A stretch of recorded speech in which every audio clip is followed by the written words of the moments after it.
Now, moving on, the cost of treating cancer remains way above the reach of most households in Kenya. According to Kakamega's Senator Cleopas Malala, a budget that supports cancer patients needs to be prioritized, as well as reduce the cost of treatment for other diseases and conditions.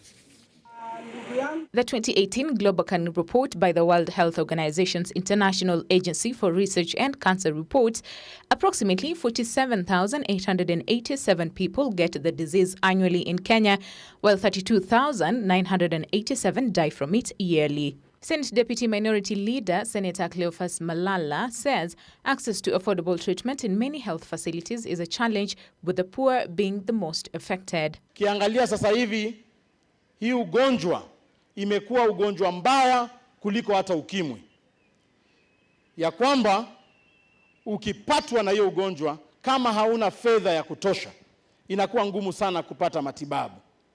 Mimi ningependa kuhimiza viongozi wote, mimi nikiwemo, tuangalie hili jangwa la kansa, kwa sababu kansa haichagui mzee wala kijana, haichagui tajiri wala maskini.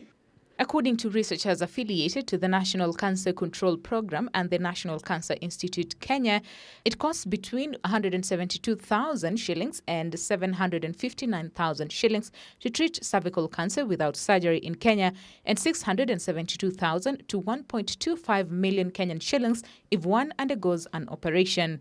Patients seeking basic treatment for breast cancer pay between 175,200 Kenyan shillings and 1.98 million Kenyan shillings, while the cost shoots up between 758,000 and 2.48 million Kenyan shillings when surgery, which would be either a lumpectomy, quadrantectomy, partial mastectomy, or segmental mastectomy.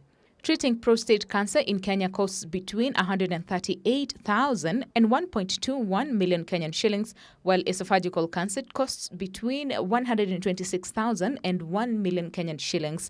Add-on costs make long-term cancer treatment quite strenuous. It's always easy to treat cancer when it's diagnosed very early, because the treatment, once it's getting advanced, that is when you need to treat it a bit aggressively, and which calls for expensive mode of treatment.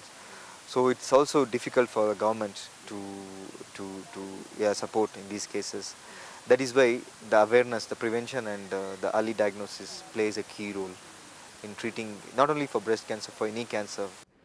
Low-income countries such as Kenya, Uganda and Tanzania are bearing the biggest burden of the disease due to lack of awareness, misdiagnosis, late presentation to hospitals, and the high cost of treatment. The Health Ministry estimates that 70 to 80% of the cancers are diagnosed in late stages when the disease has burrowed through major body organs, making it incurable. Speaking at a burial in Kakamega, Malala called upon all senators and members of the August House to find ways to tackle the high cost of cancer treatment, a disease which does not discriminate. Winnie Lubembe for Ebru TV. Now,